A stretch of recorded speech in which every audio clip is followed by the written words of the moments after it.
Hello everyone, Steve here, back again with another tabletop baseball video. Um, this particular topic is about baseball metrics, defensive metrics, but I'm going to try to put it in the context of tabletop baseball. So I've titled this Making Sense of Baseball's Defensive Metrics. And as you'll see at the end, I'm not sure they always do make sense. Um, this was prompted by a post I saw somewhere about the National League 2025 Gold Glove Award for shortstop. And the debate or the discussion was about the Cardinals' Mason Winn and Mookie Betts from the Dodgers. And uh, just to get to the punchline, Mason Winn was awarded the Gold Glove, but there were people arguing that it should have gone or could have gone to Mookie Betts. So we are going to look into that by focusing on the numbers. So just as a setup, my main goal here is to provoke some thought and discussion.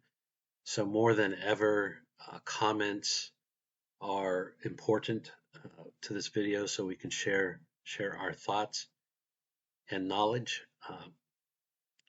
Put in this disclaimer, there's a lot I don't know about defensive metrics. I know something just from what I've tried to read, but I think there's a lot more to know that I don't know. And then my lingering question is which stat or statistics are appropriate to use when rating players in baseball sims? I always show this page. Uh, I've got some important links here that I mentioned in the video itself. These will be in the description. If you do want to learn more, you can click on these links and learn more. As I mentioned, comments are welcome and encouraged. If you like the video, hit a thumbs up. If you don't like the video, tell me in the comments, and you could always subscribe. So these are the 2025 American League Gold Glove winners, and I'm embarrassed to say that I only recognize a few of the names because I just don't follow baseball in the modern times as much as I did when I was young and free and had a different focus. I do recognize some of the names like Bobby Witt Jr. and Max Fried and Marcus Semien, for example, and I think even Dubon. Here are the National League Gold Glove winners. I do recognize a few more of these names for various reasons. I see Cabrian Hayes, who started the season with the Pirates, got his second Gold Glove at third base. You've got Fernando Tatis Jr. in right field. You got PCA in center, and then of course Matt Olson at first, and Mason Winn, who is one of the main subjects of this uh, video. So, without further ado, let's look at the numbers. So, a lot of numbers here. I'm going to kind of move down the page and make comments along the way. So, Winn played 129 games, Betts played 148 games, and as a result, um, Winn had fewer innings at shortstop on defense than Betts. That said, Winn had more putouts, more assists, and fewer errors than Betts did, which I guess is telling of something. Winn had we're going to talk about this, but Winn had a 994 fielding percent, best in the league among shortstops, and the league average was 977, so significantly higher. But Betts was higher than average as well, and a very good fielding percent. Winn turned more double plays than Betts in fewer games, which of course add to his putout and assist totals. And then we have range factor per nine, which a lot of people use as a stat to measure a player's range. And Winn's range factor per nine was 4.05, much higher than Betts, and Betts was even below the league average on that measure. So it would seem to say that Betts didn't have outstanding range, and Winn did. A statistic from Baseball Reference that I use almost exclusively is RTOT, and actually Betts had an outstanding RTOT and was best in the league for shortstops at 12. Three is okay. Three's decent for Winn, but no indication of it being outstanding by any means.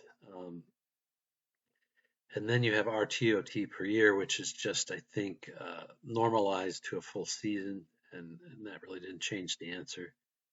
Then you have a more modern statistic called Rdrs, which is defensive runs saved, and that measure also says that Betts was quite good and way better than Winn. There's also something called R field, which I think is a component of defensive WAR, which again is high. I think that maybe the RDRS and the R field are tightly correlated, but again, this is where my knowledge isn't as deep as it could be. And then you have defensive WAR, and regardless of what you think about WAR, it is interesting to see that Betts has a defensive WAR of 2.6. That's wins above average, or wins above replacement, I mean. And that 2.6 was best among the league among shortstops. And then you have a stat called outs above average, which we will talk about in a slide or two. And here you see Winn dominates Betts in this measure. And then finally, Stratomatic has released their fielding ratings for the 2025 season, even though the cards aren't available yet. And or you could call these the range ratings, but in any case, they do have Winn as a 1 and Betts as a 2, which are both good, but it is interesting just to compare the two. So this is a page from Baseball Reference. It's the National League shortstops, and it has, as you can see in the middle of that table, the RTOT ratings and the something called RTZ, total zone rating, which I think is highly related to RTOT, and then the RDP. RDP is double plays. RDRS, which we already talked about. Over on the right, you see kind of a carve out of some of the rating elements, and it has something called R range, which is provided by Baseball Info Solutions, and it's the component of these statistics that are attributable to the person's range. And I guess to the right, it looks like the portion that's attributable to his throwing. But in any case, it has Betts as a 6, and it has Winn as a -3. So by this measure alone, it would say Betts had great range and Winn did not. Now we're going to go to outs above average, which I did not know much about before I started on this little project. But there's a site called Baseball Savant, and you can get these tables of outs above average, and these are the shortstops in the major leagues, and you can see the outs above average number. And this is for multiple positions, but you see Pete Crow Armstrong, Bobby Witt Jr., Brian Hayes at the top, Mauricio Dubon and if I'm not mistaken, all these guys that I just mentioned got Gold Gloves. And the definition is here. It says the cumulative effect of all individual plays a fielder has been credited with or debited with, making it a range-based metric of fielding skill that accounts for the number of plays made and the difficulty of them. So on the prior page, we had a range indicator that that Betts was way better than Winn, and here you have Winn as one of the top 5 defenders as it relates to outs above average, and Betts is way down on the list. I forgot how far down the list, but you had to scroll down to get him. So we have, kind of a complete conflict of statistics. So I think it was on the Facebook comment, and I've reformatted it here. Somebody was pretty adamant that there are arguments, good arguments for Winn winning the Gold Glove. So I'll highlight some of them here, but he says Winn is one of 3 shortstops in history that had 3 or fewer errors and 100 or more games played at shortstop.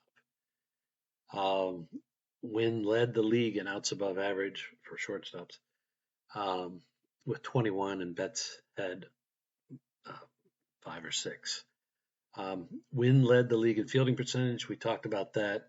Winn led the league in assists, double plays, range factor, and putouts. That's actually not true, I don't think, based on my checking the stats, but I think it's true probably on a per game or per inning basis.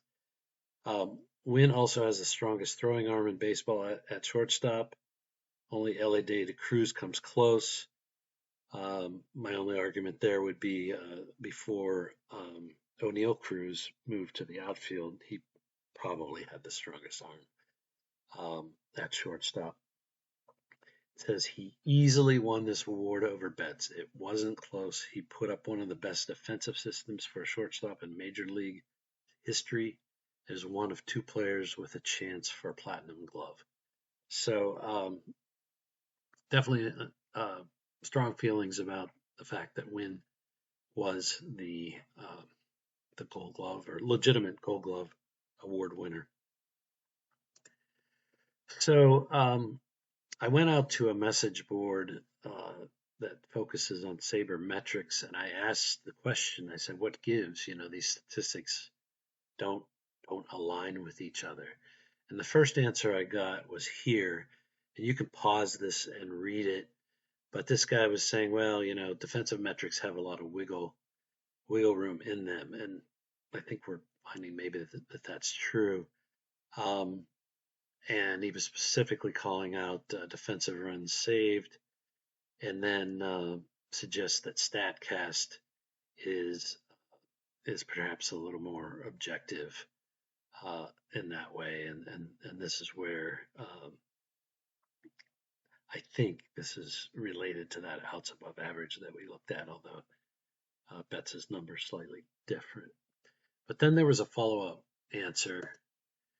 Again, a lot of information here, but this is the guy who he calls himself the head of editorial for Sports Info Solutions, which invented defensive runs saved.